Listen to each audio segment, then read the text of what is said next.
Hey everybody, it's H, and welcome to the latest installment of Dune Pod, your one-stop shop to get ready for the new Dune movie.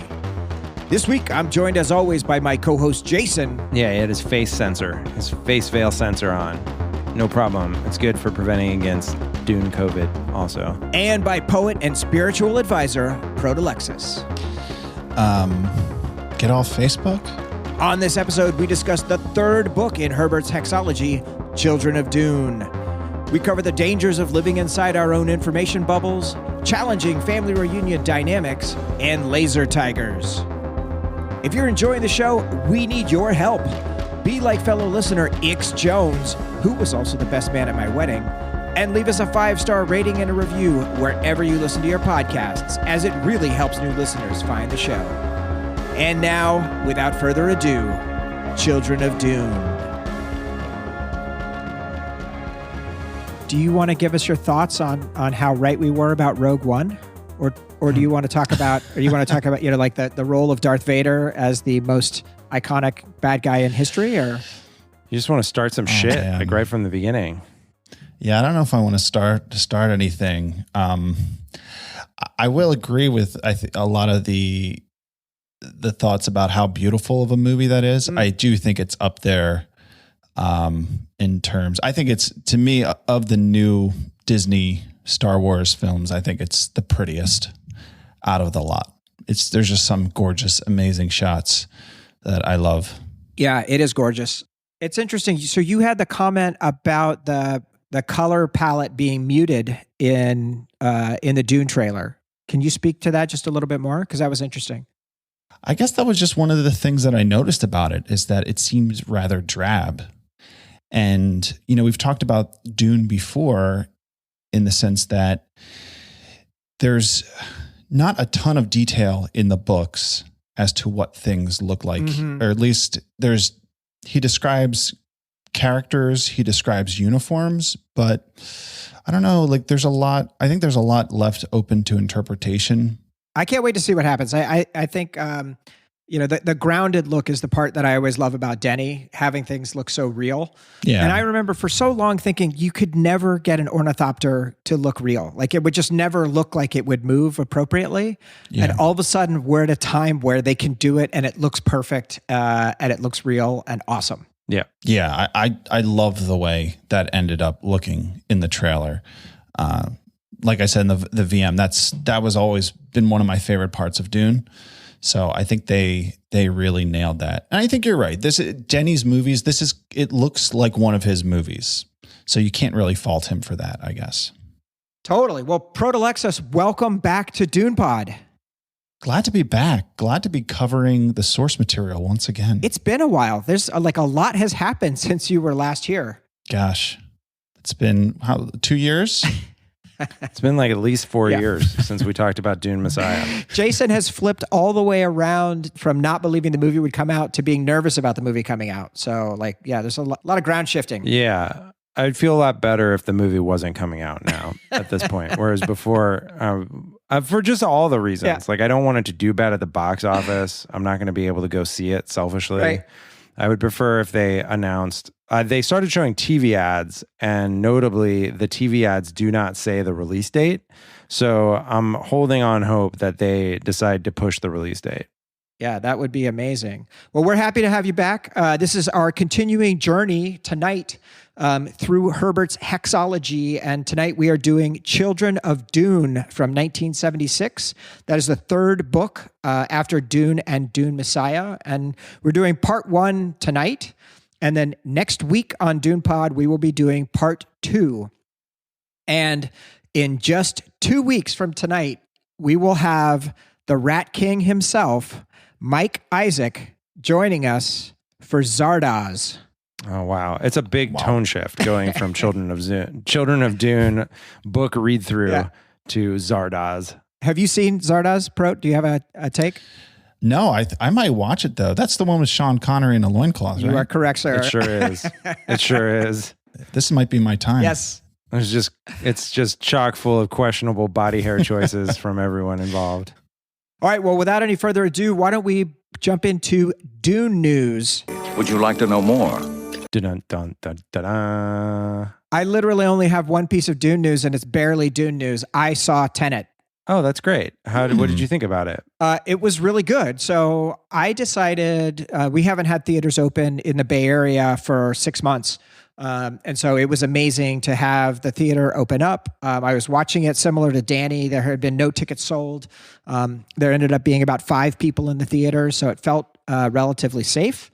Had my mask on when I wasn't eating popcorn, and the movie takes science fiction. This is what I love about Nolan is he takes science fiction really seriously, and he applies both from the story and the cinematography and just everything. He has just an incredible approach, and it's like super intense and really hard to follow. And you have to be 100% laser focused. You cannot leave the theater and wander around outside. You will get lost. And so it's just a really, really amazing film. And I gave it 4 stars. Not perfect, but I gave it 4 stars and really enjoyed it. Where would you rank this in the Nolan catalog? I recently watched Inception and I gave it 5 stars. And so this comes in just below that for me. Obviously, Dark Knight is a 5-banger as well. Okay. So are you going to see it? You're the only member of 70mm that has not seen it yet. I have plans to see it. Yes, it's going to happen at some point. Awesome. Well, you will have to give us an update once you have seen that. We will be excited to get your take. Did the Dune was the Dune trailer before it in the projection you saw of it? No. Of Tenet? No, I was so pissed. What did you get trailer wise? Did you get Wonder Woman? Nope. We didn't get any Warner Brothers trailers. There were literally none. There was like some other bozo thing that I can't even remember.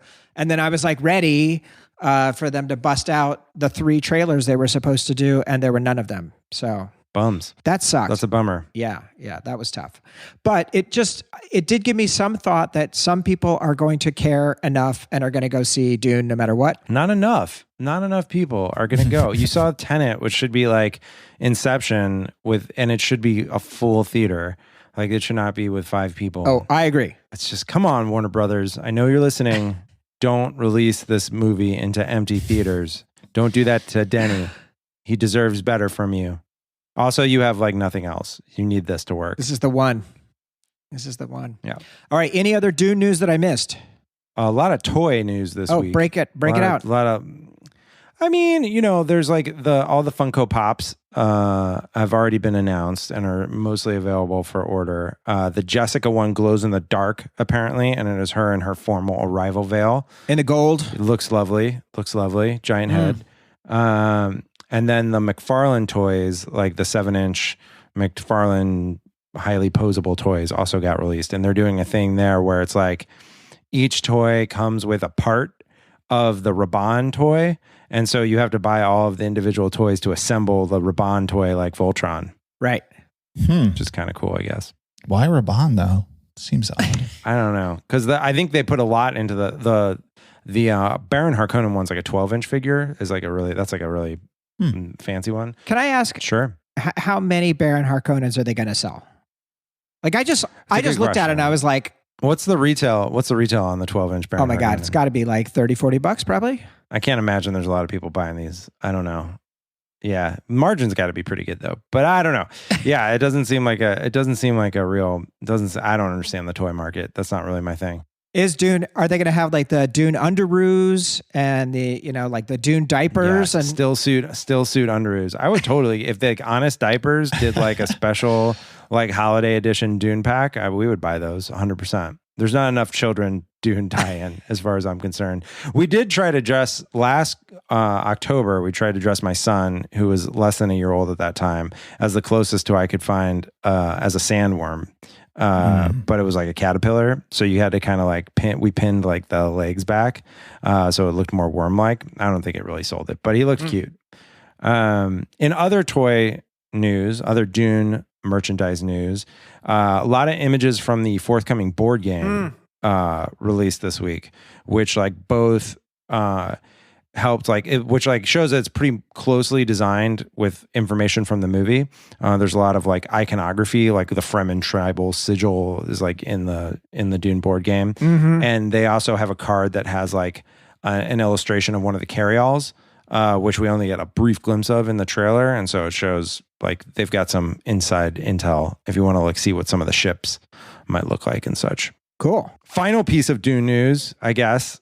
Not really. This is scraping it, but like Kyle MacLachlan tweeted about Timothée Chalamet saying, Timothée Chalamet playing Paul, saying that he's got the hair, but he needs to work on his spice intake. So shout out to Kyle MacLachlan for being a team player and getting in on the Dune hype wagon, these many years later. Awesome. Yeah. Proto, what are your kids going for Halloween this year to not trick or treat? My daughter, she wants to be a witch, which she was last year. Not really sure. And my son wants to be a vampire. I do have an 18-month-old who I control the fate of his costuming. So exactly. Maybe I'll work some Dune into it. Worm. Dress your kid as a worm. I'll fill like a storage bin with sand and just like sit him in there. Yeah. God Emperor. Little baby God Emperor. Put these contact lenses on. They're blue. Yeah. Hold still. We're going to put sand trout all over your body. That's right.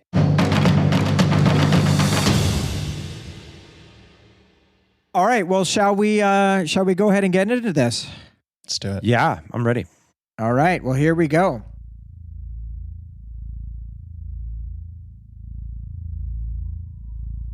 Children of Dune is a fight between the past and the future, and a warning of the dangers of listening to the voices within. Lido II is the son of Duke Paul Atreides, also known as Muad'Dib, Padishar Emperor of the known universe, Mahdi of the Fremen, and the Kwisatz Haderach.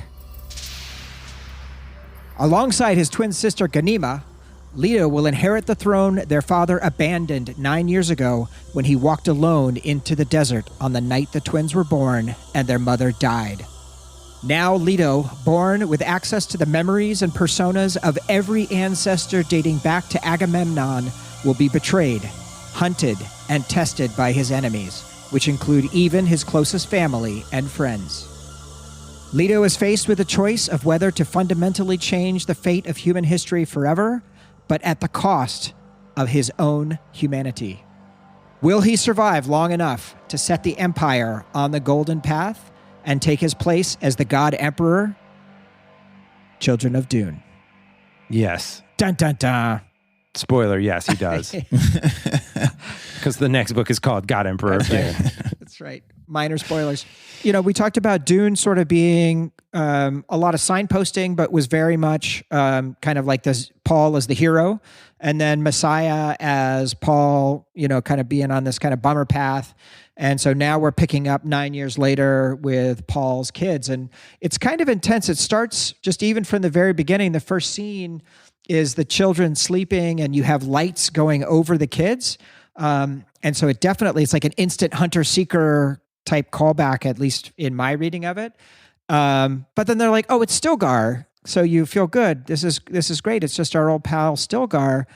But then he just starts reflecting. He's like, well, I could kill them right now.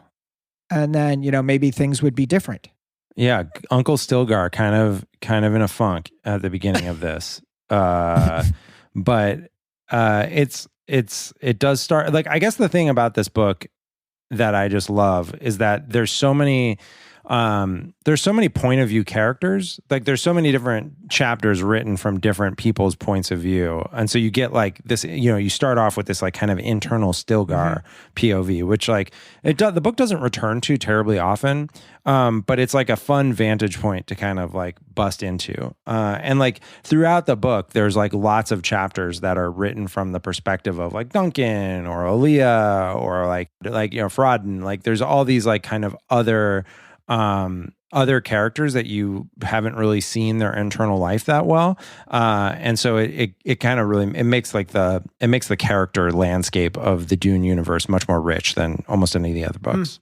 Yeah, especially because you're familiar with a lot of these characters, and at one point they all seem to be on the same side. Yeah. But now it's almost feels like a free-for-all. Everyone's trying to consolidate power or to sort out their future. Who do I need to kill? Who's going to betray me? What's happening? And that's pretty wild to have in here as the story progresses. I like that aspect that each book, it kind of flips the roles on their head. Just even with Dune Messiah, you felt like Paul becomes the bad guy, or it's like, wait, I'm not rooting for Paul anymore. Like, is there any good guys in this? And I feel like that just kind of continues in this story. And you had the threat in Messiah. The main threat was this external cabal of the Bene Tleilax and the Guild and the Bene Gesserit. And then here, it's much more personal. It's literally the family and the closest friends that we have are all fragmenting all over the place. So we have the intro of Lido II and Ghani, them waking up, and even just the descriptions of them like in their separate rooms, waking up and stretching, they're in synchronization. They're like, without realizing, they're perfectly doing their movements exactly the same. And just their back and forth between the two of them, you have this kind of spiciness and a deep affection. We also immediately realize that there's conflict and suspicion of Aaliyah. It's just out there that there's something going on, and it's definitely, we're worried about the idea of her, Chani's spice addiction having been the cause of them being preborn, but it was different from Aaliyah, and they're speculating that's because of her spice trance that has been allowing her to become more and more corrupted. Yeah, I think Dune, Children of Dune continues a pattern that I've noticed this second read through, or this read through of the books, where in the early chapters, they basically tell you what's going to happen. Like, there's a lot of like key signposting that comes back later, like whether that's like introducing like the Chaos Dwarf or like introducing like a key conspirator or whatever. Like there's a lot of stuff that's just in the first 3 chapters. It's like, this is where we're headed. The Baron like laying out the entire plan. Yeah, the Baron laying out the entire plan in the first one. And so, like in this one where, it basically, Lido says explicitly at like the end of chapter 2, she's a victim. Yes, abomination. It's like, yeah, there's like no, like there's going to be a lot of debate about like Aaliyah's corruption and so on and so forth. But like it's set out pretty clearly that Aaliyah is going to be an antagonist in this story. Meanwhile, on Seleucus Secundus, laser tigers. I love this idea. It just says... They were called laser tigers, a special breed brought here to the planet Seleucus Secundus almost 8,000 years past. Genetic manipulation of the ancient Terran stock had erased some of the original tiger features and refined other elements. They differed in another way from their ancestors. Servo-stimulators had been implanted in their brains while they were cubs. The stimulators made them pawns of whoever possessed the transmitter. The idea that they're controlled by a transmitter who can direct their activity. So that's kind of set up. And I think we have that initial scene is with them taking out a pair of twins. Yeah, the first scene is like the poor guy, the poor, they take out the decoy twins, like the training twins, with the poor guy, the Levenbreck, who's like their special trainer, who like has these visions of he's going to ascend to greatness. Right. Like there would be a promotion for this day's work. Already he could feel a Baitor's insignia at his neck, and someday Bursig, and even one day Bashar. False. Not true. This will not happen. This will not happen for our guy, the Levenbreck. Right. He will not ascend. He will not ascend these ranks. I thought honestly, when I first read this, I thought the whole tiger thing was kind of goofy. And I wasn't on board. I was like, this is kind of weird. Yeah. Also, the idea that, and maybe my memory is fuzzy, but I can't remember why this was the plan. If they had a specific reason that they were going to try to assassinate them with these tigers, it seems like you have so many different options. Why tigers?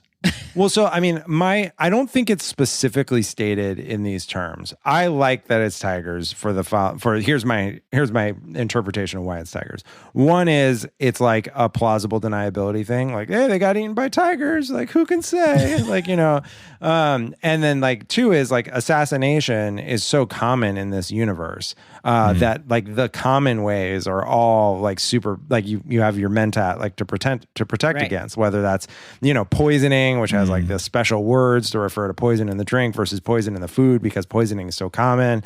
You've got like, the Mentat is the master of assassins, both to like, perpetuate, both to perpetrate assassinations and also protect against them. And so there's just so much. Hunter-seekers. Exactly. Like there's so much. And the Atreides family in particular, having been victim of assassination already, is going to be on the guard. And, they also have like, the Atreides are also like populated by superhumans that can like see outside of time and, immediately detect assassins based on, minutia of their physical appearance. That all you're left with is tigers, man. Got to go to the tigers. That's all that's left down on the list. There's something about Laza tigers, and it's Laza, not laser tigers. I originally listened to the audiobook. I was thinking it was laser tigers, but laser tigers.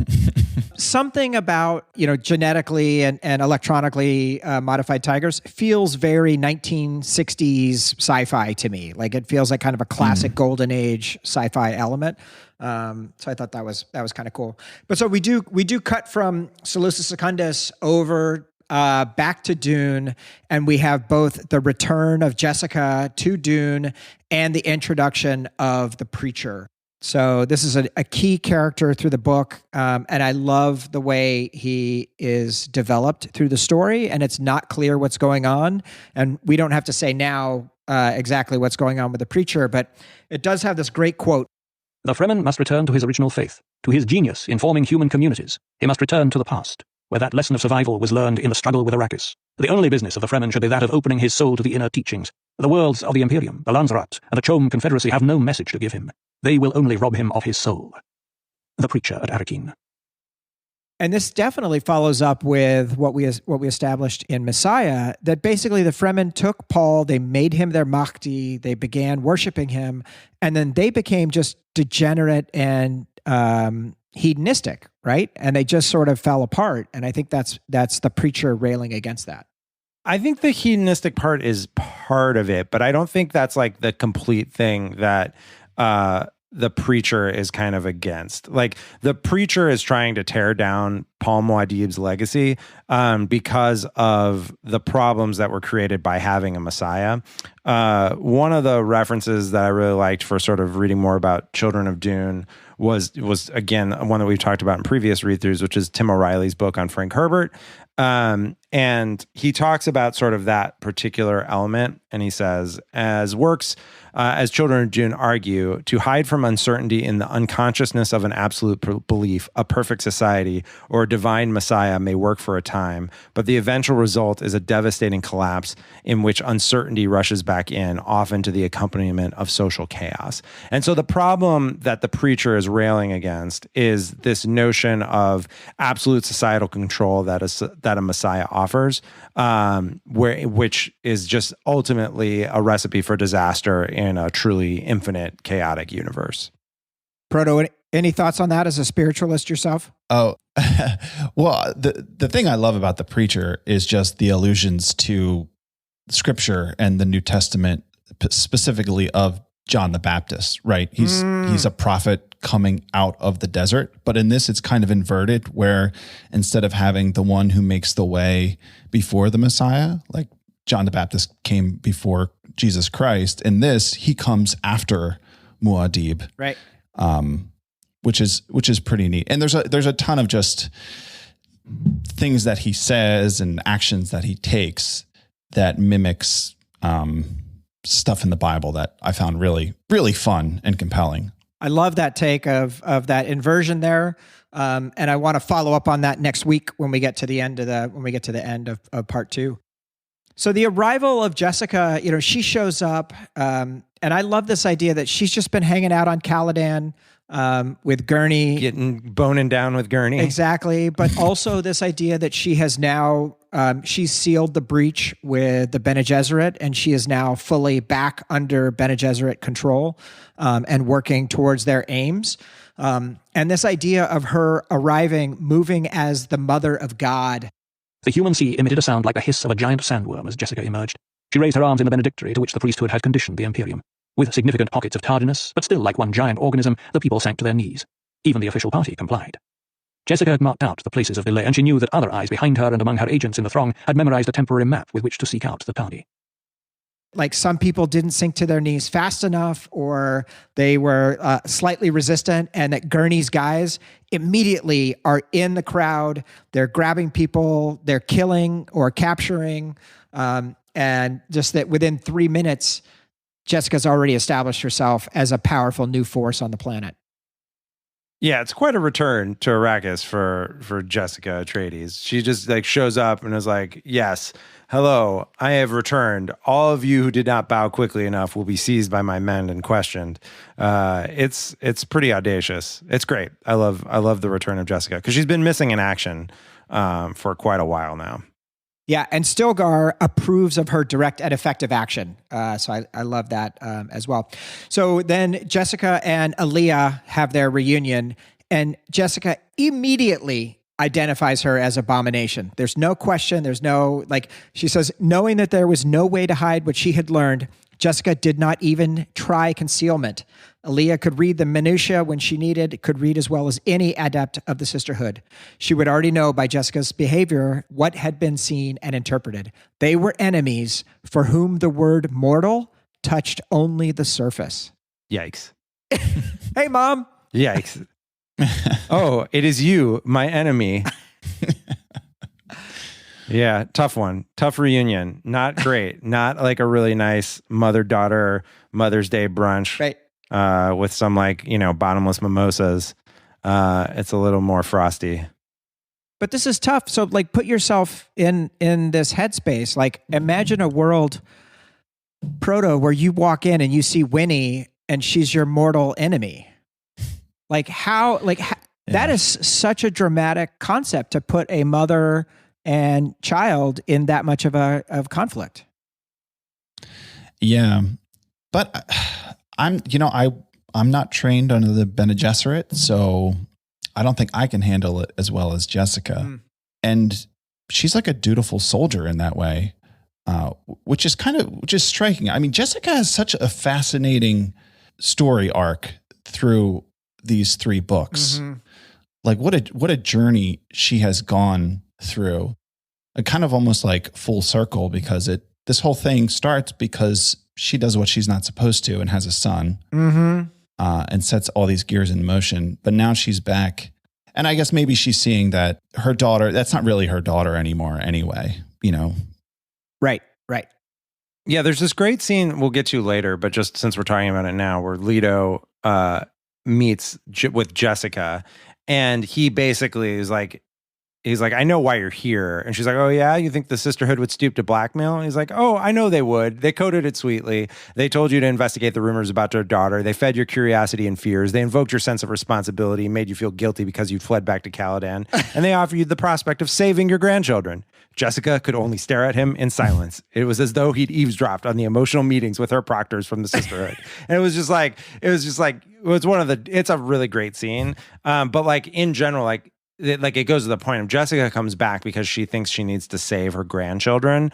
But in fact, she is being used by the sisterhood in this very specific way. Yeah, I don't doubt that Jessica has, an actual desire to be helpful to her daughter and to her grandchildren. But the moment she's there, it's very clear that things are off kilter. So you also have the introduction of Javid. Good old Javid. Yeah, who Jessica immediately identifies as being dangerous, and she almost has Gurney. He's like, I know you're. Yeah, and she thinks about having Gurney kill him like right on the spot, but decides, no, let me see, this guy could be useful later.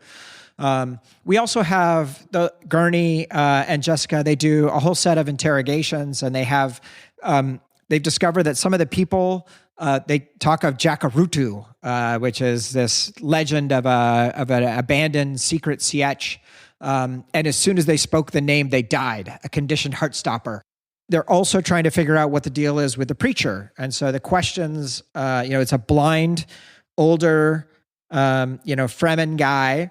And there are questions and rumors that it's possible that it could be Paul. So then we get to the introduction of Ferodin, and his mother is Irulan's sister, Winsisia, who is pretty lame, right, through the whole thing. I have such a problem with Winsisia because I only can imagine her as Susan Sarandon from the sci-fi miniseries. And like, I don't even know why Susan Sarandon was in the sci-fi miniseries. But it's not a great credit in her very illustrious career. And yeah, Wencesia is not amazing, but Ferodin is dope. I think this is like a really interesting thing that Herbert does in Children of Dune is the introduction of Ferodin, because you end up sort of rooting for Ferodin pretty hard. Like you end up like, you're like, especially once he kind of, which stuff that happens later in the book, in which he starts like exploring more of his personality. Like Ferodin kind of becomes like the new Paul at the beginning of Dune. And so you're like, oh, it's like the boy discovering he has special powers, and like, you know, he's going to play some grand role in this whole thing. So I think the introduction of Ferodin is really daring, especially because he could very easily seem to be like the enemy, you know, because he's from the enemy house, and like, you know, he's like part of like team kill children with tigers. But like he ends up really becoming a character I ended up rooting for quite a bit. Big time. And so it's kind of cool to have the, you know, we have the initial establishment of House Atreides versus House Harkonnen. Well, the Harkonnens have been utterly destroyed. They've effectively been eliminated. And famously, Paul showed mercy on the Padishar Emperor Shaddam IV, sent him back to Seleucus Secundus, and allowed House Corrino to continue. So we cut from there to Aaliyah's full possession. And this scene was really cool. She has been, I'm trying to remember, she's like been taking spice in order to kind of get more information flowing. And there's a whole scene where she has all the different voices that have been fighting to try and seize control of her since she was a child, all going back and forth. But she is now overwhelmed, and basically the Baron takes over, and he asserts himself. Yeah, it's a shame. She did too much spice, man. She hit the spice too hard. She just hit it real hard, and what can you do? So these voices, in a practical sense, is this similar to split personality type disorder, where she has these memories inside of her head, and enough memories of this person so that these memories can form almost like their own consciousness in her head? I think they do have their own consciousness. But it's actually, I mean, it's her, but these memories are allowing her to project what this individual in her past memories how they would act. Is that what your read on that is? I think as it goes on, and especially in Heretics, they describe a little bit more like how the Bene Gesserit, when they pass their memories on, right, to in the Bene Gesserit method. And this is slightly different because it was the Fremen Reverend Mother, but I think it's essentially the same thing. They describe it as more than just having the memory. They like literally have dialogue, and they're fully formed personas in my mind. So I think it's all contained inside, but I think it is literally a full replica of the persona of that person. And then we get like sort of a hint of like what this is like, this internal life is like, in Lido's description of how to avoid abomination. Like, because Lido and Ghani like search within, like they explore these inner lives, and there's this, you know, awesome scene in which they role play their parents that's coming up. But like they, what Lido says is that by her own strength, she was overcome. We've dared to search within to seek out the old languages and the old knowledge. We're already amalgams of those lives within us, but we don't resist. We ride with them. And so like, that's like I think the difference is that Aaliyah was like using the spice and using these internal personas as like a system of control. Whereas Lido in particular, like, really avoids taking on avoids taking a lot of like the powers that he could otherwise have. Like he avoids prescience, for example. And he has this line when he's talking to Jessica, is like, you need to inquire whether I made the mistake my father made. I've not looked outside our garden of time. And so it's like, he knows that knowing the future absolutely is a trap. And that again, like sort of trying to use these internal lives as a system of control is a trap. And the solution is to kind of like ride with it. Which is how he discovers the golden path. So I want to just dig into one piece here. So she accepts the Baron as basically helping push all the other voices out.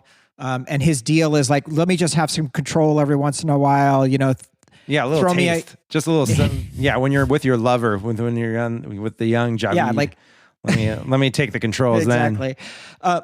Big old creeper. But I do want to read this quote from the Baron because, again, we've talked about this from Herbert's perspective, this idea of the hero being more dangerous than the villain. And I just want to read this part of what the Baron says. Decisions must be weighed only as to their merit in maintaining an orderly society. Past civilizations without number have founded on the rocks of equal justice. Such foolishness destroys the natural hierarchies which are far more important. Any individual takes on significance only in his relationship to your total society. Unless that society be ordered in logical steps, no one can find a place in it, not the lowliest or the highest. I mean, to me, this is essentially saying, there is no, like the Baron doesn't care. Like there is no idea of any kind of justice or right and wrong. It is literally just raw power. That seems bad. Yeah, that's bad. That's bad. Don't do that. But then what? When you do good, like don't be too good. Don't be too good at being good. The whole like idea that's being explored in this book is like not so much one of good or bad, or systems of morality. Like that's just not really what's interesting to Herbert. What's interesting to Herbert is the evolution of the human species and the systems that are put in place that foster that development. Like it goes back literally to the pain box scene, which is like, this is a test to see if you're a human. And what our test is one of crisis and observation. And what are the moments of crisis and what are the systems that are in place that allow for the human species to evolve?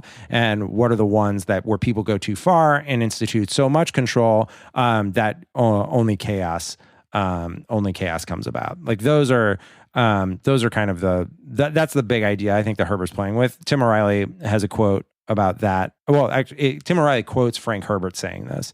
So there's a Frank Herbert quote. I can state it for you very straightly. Human beings are not through evolving. And if we are going to survive as a species, we're going to have to do things that allow us to keep on evolving. And that's it. It's a very simple statement. And that's where Lido is coming from in this book, which is that humans have reached this point of stagnation in their evolution because of the power of the Messiah vision put forward by Paul Muad'Dib.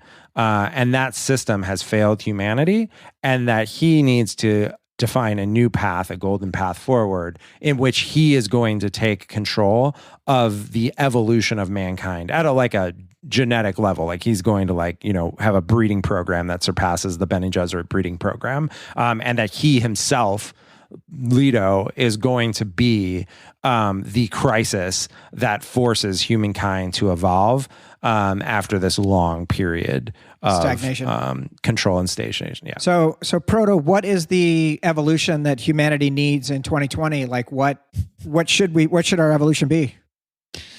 Get off Facebook. No, I was going to say that Baron quote. Yeah, that to me that kind of sounds like the same conclusion that Lido comes to as well. Huh? Because I mean, not to get ahead, but as we know in the next book, we see massive control on a known galactic scale, and then an unleashing of something else. Right. So yeah, he kind of massages this and does it in an artificial way, where we've kind of, as a species, have kind of just been rubber banding back and forth through it haphazardly. Interesting. So you alluded to it, Jason. The next scene is the Lido and Ghani fighting possession. And it starts with Lido playing the balisette and feeling Paul's presence brought on by the music. and having the realization that the sand trout are dying off and the worms will die. And that's where he realizes that he has to get in the game. And the notion of Lido and Gani both being possessed by their two parents, their parents then in the bodies of their children, inhabiting them, the idea of Chani really not wanting to give up having access was pretty amazing. Yeah. Yeah, it's great. He's like, he tells Lido basically have to say, like, you know, if you don't like back off, Mom, I'm going to hate you forever. I hate you, Mom. Give me back my sister. Mm-hmm. It's really good. So we cut from there to Ferodin meeting the preacher. And so this was a surprise to me, the idea of the preacher traveling to Seleucus Secundus, and this description of him having this weird mask on his face. Like his face was covered and wrapped because he was blind, but it had some kind of sensors on it that allowed him to be able to see what was going on. Yeah, he had his face veil sensor on. No problem. It's good for preventing against Dune COVID also. Yeah.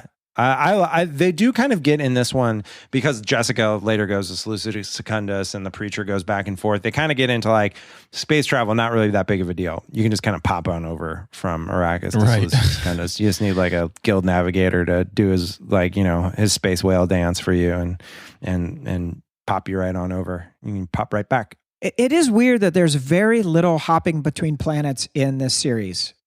Yeah, otherwise there's not much. Yeah, exactly. This stands out as like, okay, people are on the move. Interesting.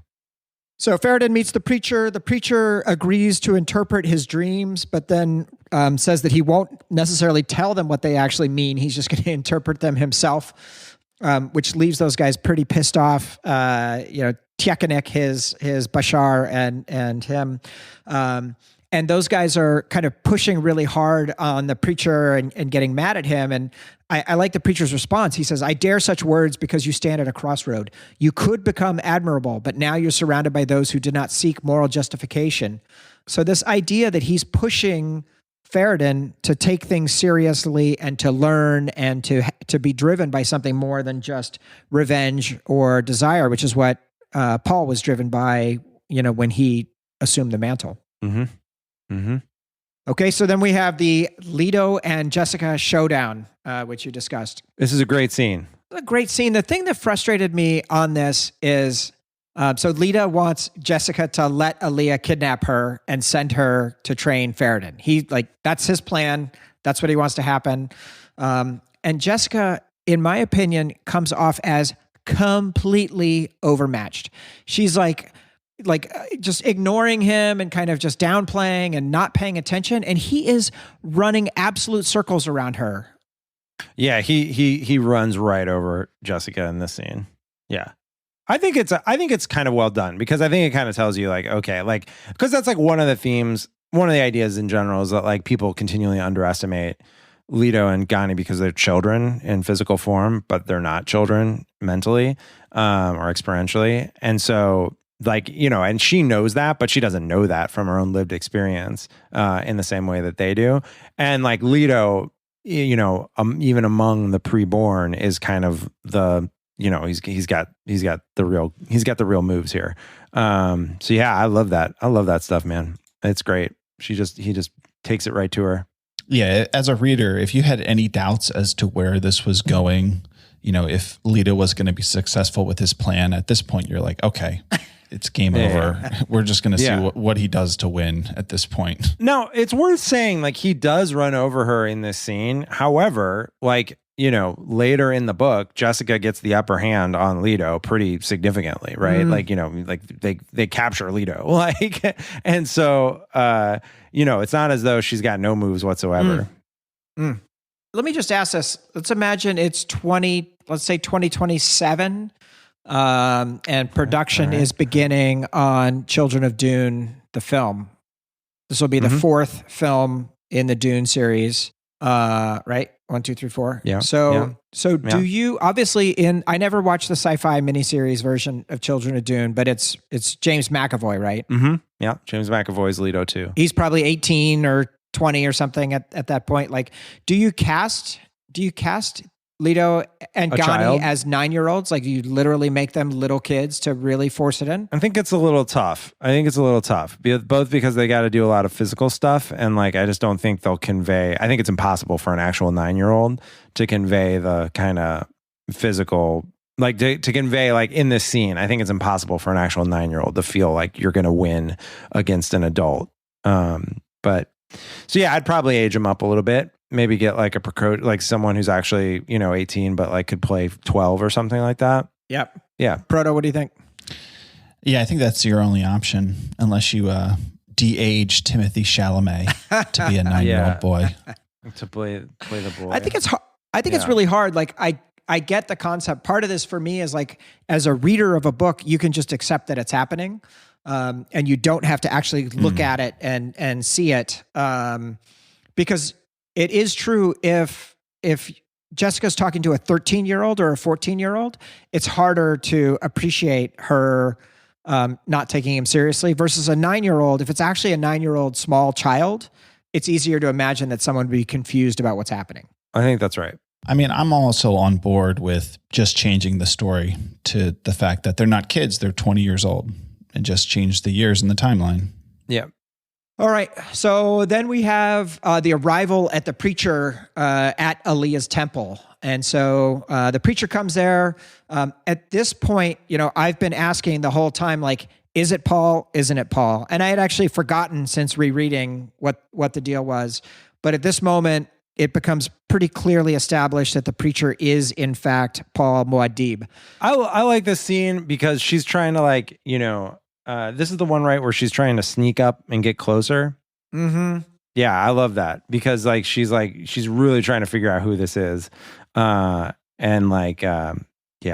She figures it out, man. She figures it out. Not a good answer. And so then we cut back to Lido and Stilgar in the desert. There's this great moment that is this awesome, ominous foreshadowing for the Fremen. And this is where Stilgar is describing the fact that the Fremen are using energy pills instead of good still suit and water discipline. That the Fremen are starting to get lazy. They're getting soft. They're losing track with that focus. But at the same time, Stilgar is struggling to be able to change with the times in a good way. Like you want to have some kind of evolution for the Fremen, but it should be something that's kind of more directed. And Stilgar just is not able to make that kind of change. Yeah, Stilgar's like, the old ways. He's not gonna lead. He's not gonna create no golden paths. Stilgar's no pathfinder. And Lido, this scene is pretty key because like Lido says that there's 3 paths that could be taken here. The first path, he has to kill his grandmother. So that's not a great path. And the second path, because like he has to kill his grandmother to prevent them from losing the spice monopoly, which, he says, I don't understand. He says, nor do I, but it's like where the worms end up being taken away from Arrakis. The second path is where Ghani and Lido marry to seal the Atreides bloodline. So they do the incest in order to, prevent something, and he says, we don't like that plan. Neither me and Ghani aren't down for that plan. And the BG had already proposed that for Paul and Aaliyah. Yeah. In the previous generation. No one wants that. No one wants the incest path. And then the third path is where he says, I am called to reduce my father to human stature. And so, yeah, this is the path he will take, which is to undo the legend of the Messiah or replace the legend of the Messiah with something else. Well, I kind of critically hear the fact that this description of Stilgar, he tried to fall back on the traditional catechism of his people. Every aspect of life required a single form. Its inherent circularity based on secret inner knowledge of what will work and what will not work. So just that idea that there's one way to do it, you do it right, you keep it going, which is kind of like at odds with the change and evolution.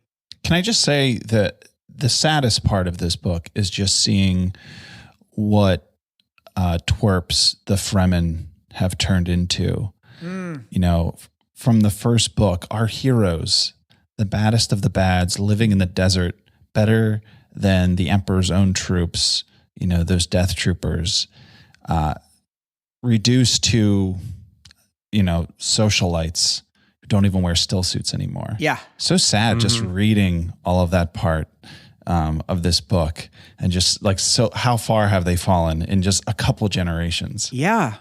Yeah. One they generation. lost the desert, man. One generation. One generation. Yeah. I mean, they literally conquered the galaxy, and they lost their souls in the process. It's brutal. Yeah. Finally, Duncan gets introduced. This is Haight, the Gola. This is the very first of the Duncan, Idaho Golas.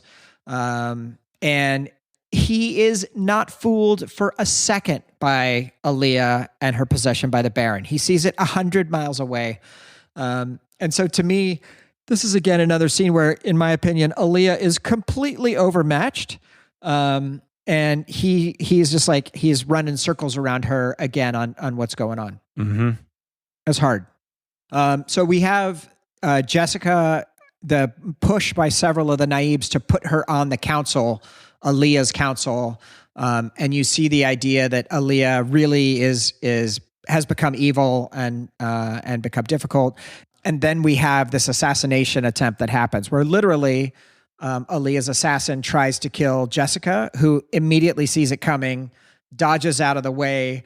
And the notion that Jessica jumps out of the way and Aaliyah doesn't move because she's not worried because she's not the target. Mm-hmm. Like, yep. Again, the Baron is just not very good at anything. Yep. No, not very good. He doesn't have really a lot of skills in this particular, and either as a head Baron or as a body Baron. He doesn't really have a lot of moves. So I do want to say there is this really cool moment where Jessica gets a near prescient analysis of the room. Did you pick up on this? Yeah. I marked that passage in particular. Yeah, so she's trying to figure out how to get out without getting killed, and there's a bunch of Aaliyah's people are coming in. In the pressure of revelation, Jessica saw the people of the audience reduced to slow motion, their roles identified for her. She could pick the ones charged with seeing that she did not leave here alive. The way through the audience remained indelibly clear. How simple it was. They were buffoons with barricaded eyes, their shoulders held in positions of immovable defense. Each position upon the great floor could be seen as an atropic collision from which dead flesh might slough away to reveal skeletons. Their bodies, their clothes, and their faces described individual hells. The insucked breast of concealed terrors. The glittering hook of a jewel became substitute armor. The mouths were judgments full of frightened absolutes. Cathedral prisms of eyebrows showing lofty and religious sentiments which their loins denied. In an eye blink, Jessica moved from the Adab into the universe of movement, but it was a different universe from the one which had commanded her attention only a second before. They were buffoons to barricaded eyes, their shoulders held in positions of immovable defense. Yeah. The slump. More shoulder. There's a lot of good callbacks. Like the shoulder callback there. There's also a rutting callback where Ghani says to Jessica, he probably spoke of your Duke's rutting sensuality, Ghani said. Sometimes Lido needs a bridle on his mouth. So shout out to rutting making a return in this book. And then the way in which Jessica detects that, like, knows that Aaliyah is possessed by the Baron is because of what she says. She watches the play of emotions across her face, saw a terrifying familiar movement of Aaliyah's hands, an unconscious response, which once had identified a deadly enemy of the Atreides. Aaliyah's fingers moved in a tapping rhythm. Little finger twice, index finger 3 times, ring finger twice, little finger once, ring finger twice, and then back through the tapping in the same order. The old Baron. And so I consider this to be a throwback to the digit mills of Messiah as well. Nice. We go from there to Jessica's escape, ? She follows the Naib that kind of helped her get out of there. And then she has a reunion back with Duncan. And I love this scene with Jessica and Duncan where she basically in her inner monologue, she realizes that Duncan, this Gola, fell in love with Aaliyah because he thought of Aaliyah as a younger version of Jessica. Mm-hmm. Mm-hmm. That was awesome. Yeah. Mm. Yeah, Duncan's just playing out the same shit over and over again for all time. That's his fate. But also both Duncan and Gurney wanted to get with... Well, sure. I mean, like, it's like kind of an Oedipal thing. Like she's like kind of the mom because Leto's the dad. Fair. I don't know. That's my quick analysis. Proto, any thoughts on that? Poor Duncan, man. 1,000 hard lives Yeah, Duncan's a tragic character in the Dune universe for sure. Well, I do love, so I'm kind of like Paul, like I instantly trust Duncan no matter what he does or says. So like for me, the moment where he grabs her and, like gets her in the sugar wire and she's trapped and he's delivering her to Ferodin, basically executing Lido's plan, like that's great. And I'm not quite sure, I can't remember, how did Lido get Duncan to do that? I don't know. Because it would have been Duncan was working in concert with the preacher. Right. And the preacher is definitely not connected with Lido at this point. Yeah, I'm not sure how he got him to do it. He just was like, we don't get that scene. Yeah. All right. Well, anyways, Jessica's on her way to Seleucus Secundus. So we are now approaching our final chapter for tonight, for part 1, which is the death of Leto II. And this has the intro for this chapter, which in my mind perfectly sums up Dune, the hexology, especially as we get further like into books 4, 5, and 6. It is said of Muad'Dib that once when he saw a weed trying to grow between 2 rocks, he moved one of the rocks. Later, when the weed was seen to be flourishing, he covered it with the remaining rock. That was its fate, he explained. The commentaries. Yeah, that's perfect. That's perfect. What? No, I mean, like, because again, like, this is the same theme. This is the same theme of what Muad'Dib did was implement this system of control that tried to impose order on an infinite chaotic universe, and it worked for a time, but the result was death. Right. In 21 years. Yeah, pretty quick. and like 60 billion people. Right. Yeah, I really like this thing. It's like one I've really been thinking about it a lot, like of what it means. Like this is really what Herbert was obsessed with, which was that like if you did not embrace the notion of the universe being infinite, and that like any systems of control that you put in will only be valid for short periods of time, and that if you pretended for too long that you had it all figured out, you would end up creating little bubble universes in which like everything stagnated and was terrible, would ultimately result in chaos. Like I think this is good. There's something. This idea has legs for me, and is kind of a truth that I think underlies the whole Dune project. Yeah, and I do want to just over time, whether it's tonight or next week, I really want to continue to bring home, like, what does this mean for us today, more directly? Because that was a backdrop for Herbert in terms of writing this stuff in the 70s. He was very much thinking about ecology and what was happening in terms of the transition at the end of the 20th century. So we should definitely be applying lessons we can learn. Yeah, I mean, I think the obvious lesson for where we are right now is that like it's very easy, and like technology has made it even easier for us to create sort of sealed universes in which we admit no, like, sort of errant facts, or ones that like don't conform to our prior beliefs. And that when those different systems run up against each other, like violence results. And so, I think that's not a both sides analysis. I think like that type of sealed thinking is more prevalent and is more dangerous in those who are authoritarianly inclined. But I think that's the lesson. Nice. All right, so our final chapter tonight is the death of Leto II. So we have Lido and Ghani heading out into the desert. They basically give Stilgar the slip, and they know exactly what's going on. They know the laser tigers are going to be out there. They don't know for sure exactly what form it is, but they've figured out how this assassination attempt is going to happen. They figured out where they're going to make their stand. And this whole scene of them being hunted by the laser tigers, and hiding under the rocks where the laser tigers can't reach them, and then using their poison daggers to take them out, and Ghani being really ripped open, from elbow to forearm, like that was just awesome. Like that whole scene was great. Yeah, these tigers are tough. These tigers are no kitty cats. They are out there to kill children. They've been specially trained to kill children. Yeah, this chapter got me on on board with the tigers, because even when it started, I thought like this is Lido, and like they're going to be able to handle 2 tigers. This isn't why are they so worried about this? This isn't going to be a big deal.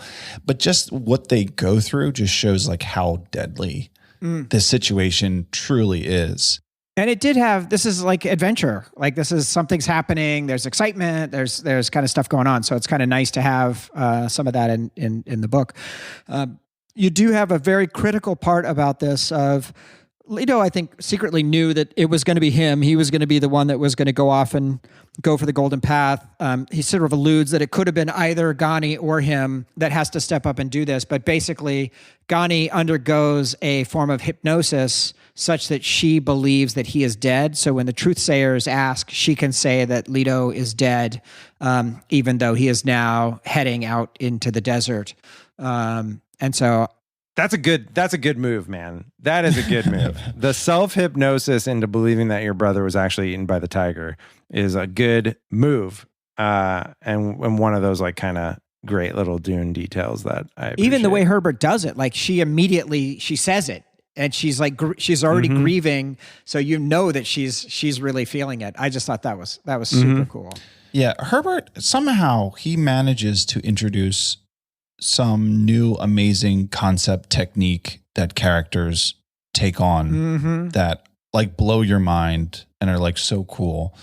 For me, in the Gola in Dune Messiah was amazing. Like self-hypnosis, and then what we'll get into, in the latter half of this book. It's just, and then even the ones after that, there's just always these cool ideas that he has that he sprinkles into these books. Another one on that note, which is like, there's some, like one of the things that we haven't gotten a lot of exposure to is like sort of what the mentat awareness processing is like. I mean, you get a little of that in the first Dune with like that being a key part of Paul's conditioning, but it's sort of blended all together into him becoming the Kwisatz Haderach. Like, what does an actual mentat thinking look like? We haven't had that kind of point of view character before, but there's this good scene between Aaliyah and Duncan. Yeah, in which like Aaliyah says, "I'll alert my guards," and then he goes, as Aaliyah said guards, Duncan put a hand over his Tlaxu eyes, trying to prevent the demanding involvement which swept over him.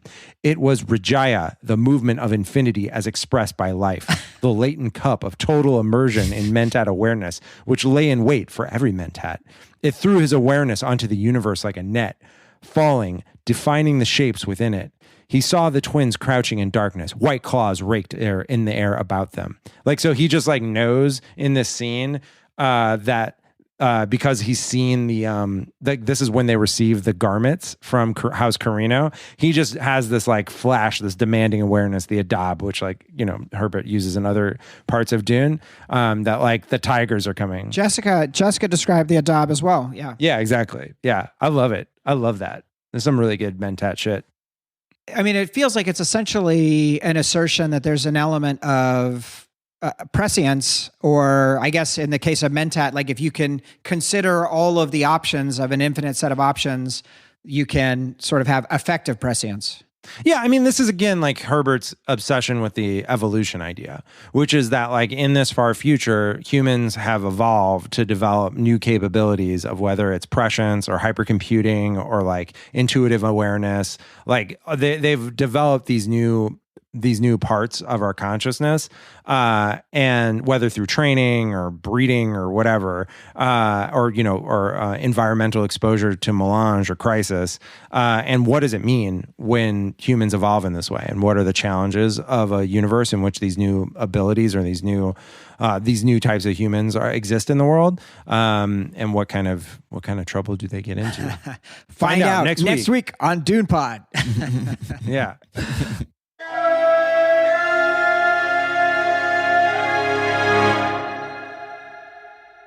All right, let's go to your letters. I have nothing.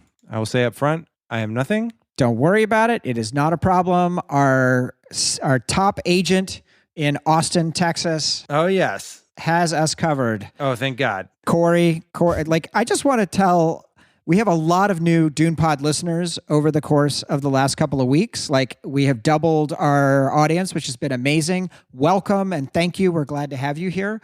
be like Corey. Yeah. Send us a voicemail. We're open at 415-534-5211. Just give us a call and let us know your thoughts. Proto left us a voicemail just 2 weeks ago. You can be like Proto. Yeah. Make it happen. So, okay, here is Corey's. Dune Pod. What's up, y'all? It's Corey.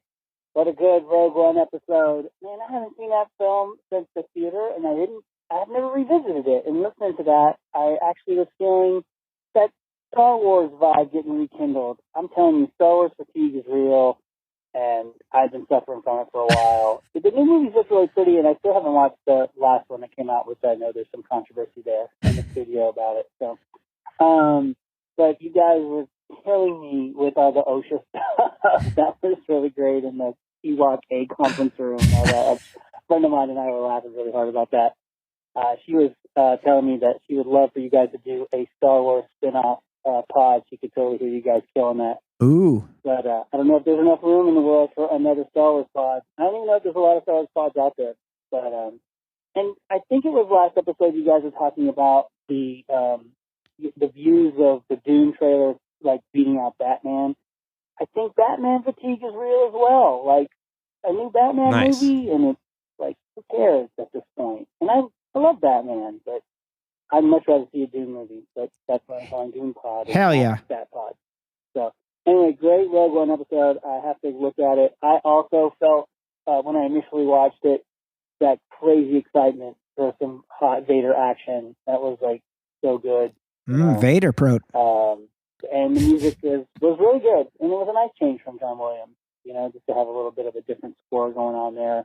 And yeah, visually it was breathtaking. And it agreed with that Terrence Malick kind of vibe, and really taking advantage of showing us some things I don't think we'd ever seen in the Star Wars universe before. But enough about Star Wars. More Dune, please. He's great. God bless Corey. He's essentially the third co-host of Dune. That's right. He gives so much. He's a great listener, and he also has good analysis. I agree with the Batman fatigue point, and I think it is something that I feel as well. I've never super been down with Batman.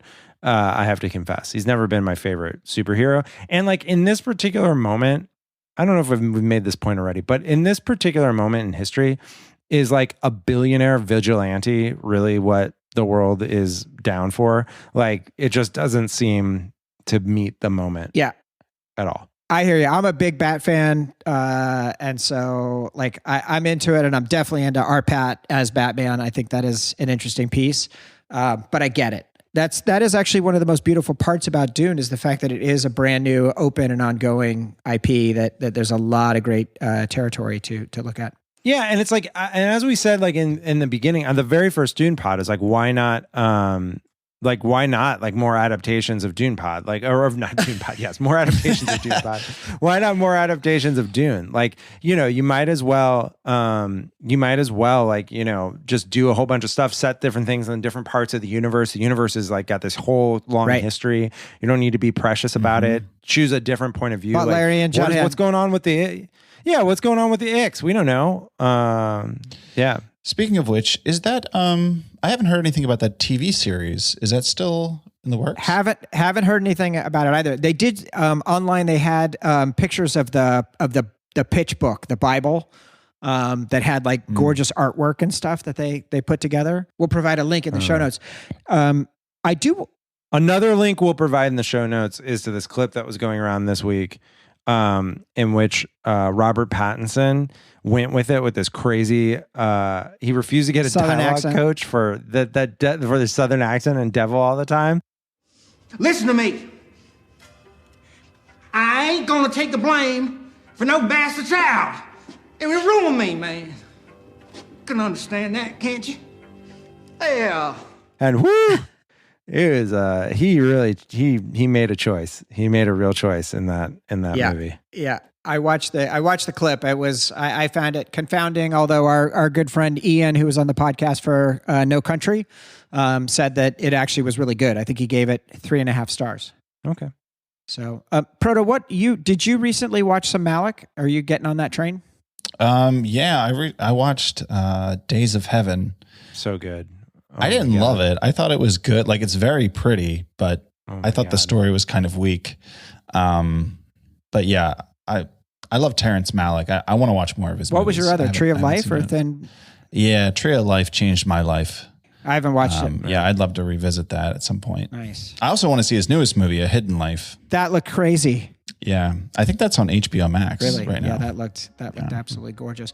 Well, I do want to just say, if you're a young podcaster out there and you want to start your Dune Pod reaction podcast, like the after show, call us. Be happy to discuss licensing terms. And that's it for this episode of Dune Pod. I want to thank Jason and Proto for a great conversation. Next week, we wrap up Children of Dune, and in just 2 weeks, New York Times star reporter Mike Isaac joins us for Zardoz, one of the most bonkers movies in history. If you're enjoying this podcast, follow us at DunePod on Instagram and Twitter, and share our social media posts, as it really helps new listeners find the show. DunePod is a production of Haitch Industries, a member of the Paper Keg Radio Syndicate. The episode was produced and edited by me, Haitch. Our artwork is by Catcher, and our theme music was composed by Toby Forsman of Whipsong Music. Thanks for listening. We'll see everybody next week.